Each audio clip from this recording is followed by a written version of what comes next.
hotspot Madio, un financement de 8,265 millions de dollars. Le Conseil des bailleurs du Fonds de partenariat pour les écosystèmes critiques, ou CEPF, a décidé un financement d'un montant de 8,265 millions de dollars pour le hotspot Madio. Cette initiative couvre la période de 2015 à 2020 et ce dans le but de développer une stratégie de conservation pour l'ensemble de la région de l'océan Indien. Le hotspot Madagascar et des îles de l'océan Indien ou Madio fait partie des 36 hotspots ou points chauds de biodiversité identifiés partout dans le monde.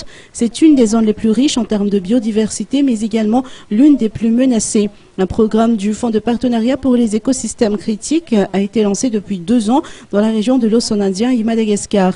Le CEPF finance plus de 40 projets dans la région pour la protection de la nature. Un atelier de rencontre des récipients de fonds se tient durant 2 jours à l'hôtel Ibis, dont l'objectif est de favoriser l'échange entre CEPF et les récipiendaires de fonds, ainsi que l'échange entre les récipiendaires eux-mêmes. Pierre Carré, directeur des subventions du CEPF, nous apporte plus de précisions.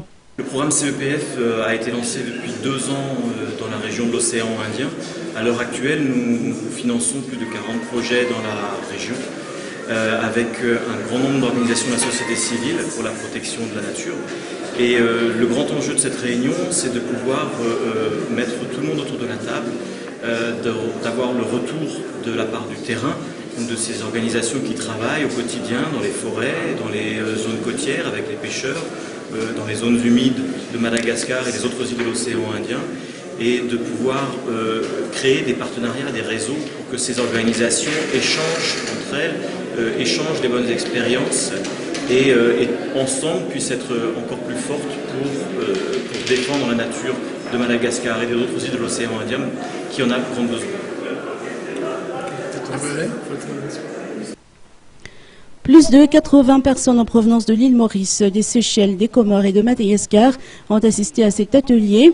En effet, les 48 projets financés par les CEPF répartis en grandes et petites subventions y sont présents. L'équipe du secrétariat du CEPF et la fondation TANMEV y participent également.